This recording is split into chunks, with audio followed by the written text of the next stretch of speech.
Jalan-jalan ke Bogor pastinya nggak komplit rasanya kalau nggak icip-icip kulinernya yang melegenda.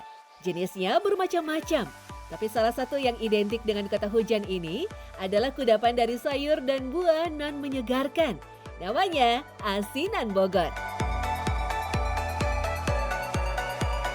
Meski namanya populer dengan asinan, tapi cita rasa yang ada dalam asinan Bogor terbilang komplit. Kombinasi dari rasa pedas, asam, asin, dan manis yang saling melengkapi. Yakin deh, bikin segar siapa saja yang menikmatinya. Apalagi dibuat secara alami tanpa bahan pengawet. Enak banget. Menurut aku pribadi lebih suka buah ya, soalnya buah-buahannya juga enak, seger, terus macem-macem. Lebih suka yang buah. Karena lebih segar aja, ada kriuk-kriuknya, terus buahnya kan macam-macam tuh. Asinan Bogor adalah kudapan mirip acar yang diproses dengan cara pengawetan.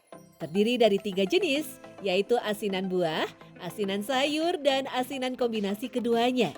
Cita rasanya semakin lengkap dengan tambahan tempe, tahu, kerupuk, hingga kacang goreng. Harga perbungkusnya mulai dari Rp20.000 sampai Rp30.000. Asinan Bogor memiliki sejarah yang panjang dalam dunia kuliner tanah air. Bahkan sudah ada jauh sebelum kemerdekaan Indonesia. Alkisah, asinan Bogor adalah kuliner yang terpengaruh budaya masyarakat Cina. Populer berkat jasa seorang kapiten Cina di Bogor bernama Tan Guanpiao. Ia adalah sosok yang berjasa membangun rumah penampungan yang disebut Gedung Dalam. Menjadi tempat tinggal sementara bagi para perantau Tiongkok yang baru datang ke Bogor. Untuk kebutuhan makan mereka, para perantau ini kerap mengawetkan makanan dengan menggunakan garam. Nah, budaya seperti di Cina, di Korea, di Jepang, mereka punya budaya untuk mengawetkan sayuran pada saat musim tertentu mereka bisa konsumsi. Ya, contohnya sawi, kemudian mereka bikin menjadi sawi asin dan sebagainya. Sehingga mereka melakukan proses disebut dengan pengawetan. Masyarakat pribumi kala itu tidak melakukan proses pengawetan pada buah dan sayur. Maklum saja, buah dan sayur melimpah di negara tropis. Namun karena telah menjadi kebiasaan dan budaya dari masyarakat Tiongkok, pengawetan buah dan sayur tetap dilakukan. Kebiasaan ini lalu menular pada masyarakat pribumi. Cita rasa asinan sayur dan buah yang menyegarkan kemudian diminati beragam kalangan.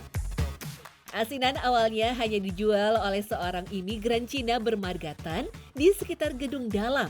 Sekitar tahun 70-an, asinan Bogor semakin populer dan terkenal dengan sebutan asinan Gedung Dalam.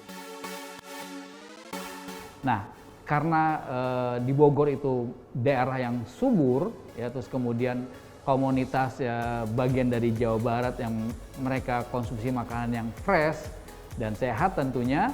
Ya, sementara asinan Bogor itu hanya terbuat dari cabai, kemudian air, kemudian cuka aren.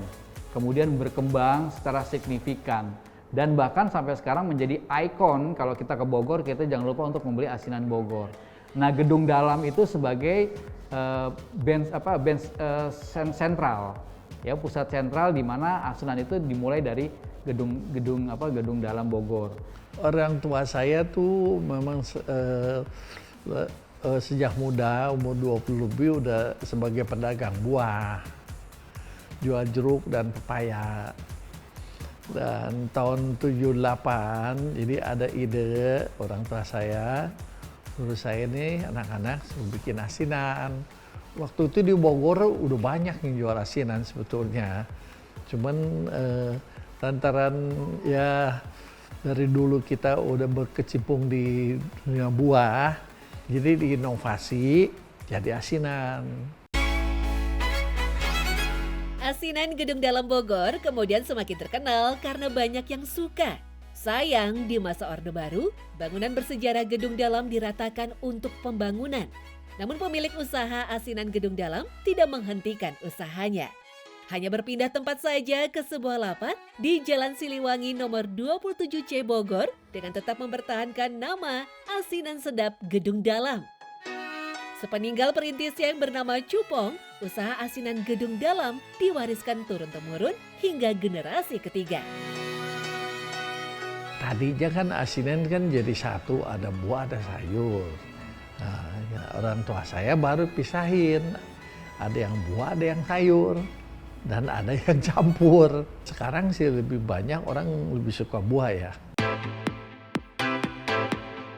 Proses membuat asinan Bogor sebenarnya sangat sederhana. Diawali dengan merendam sayuran dan potongan buah ke dalam larutan garam yang telah dicampur dengan gula dan cabai. Perendaman tidak memakan waktu lama, sekitar semalaman saja agar dihasilkan cita rasa asinan yang crunchy dan tidak mudah hancur. Jika dibandingkan dengan asinan di tempat lain, asinan Gedung Dalam masih menggunakan buah-buahan yang terbilang langka untuk memuaskan hasrat penggemar asinannya. Itu buah musiman semua, musiman. Kayak mangga ya paling setahun, nggak sepanjang tahun ada itu ya mangga ya. Paling 2 kali itu ya mangga ya. Nggak ada yang cuma 1 tahun sekali. Bisnis asinan Gedung Dalam mampu bertahan selama puluhan tahun karena tak pernah merubah kualitas rasanya dengan hanya menggunakan buah dan sayur terbaik. Sementara untuk racikan bumbunya masih sama, menggunakan cuka dari pohon aren yang terbilang langka. Tak aneh jika kemudian asinan Gedung Dalam menjadi melegenda karena cita rasanya yang sama dari dulu sampai sekarang.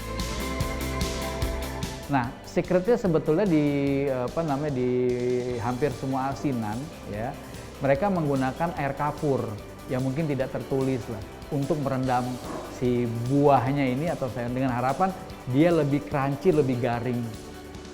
Jadi fungsi air kapur seperti itu. Di samping air kapur juga bisa sebagai bahan pengawet yang alami. Kurang lebih seperti itu. Jadi buahnya itu tidak mudah hancur dan tetap renyah pada saat dimakan. Pilih buah yang sebaik mungkin ya, sampai sekarang pun tetap buah-buahannya pilihan semua. Asinan sayur dan buah khas Bogor adalah kudapan yang menyehatkan dan bisa dikonsumsi setiap waktu.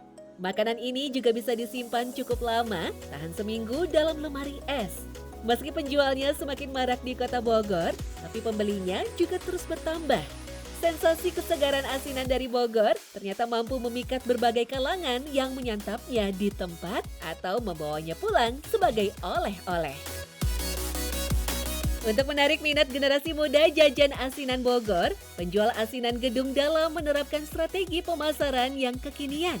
Di antaranya dengan memanfaatkan konten kreator, influencer, dan membangun outlet kekinian yang instagramable.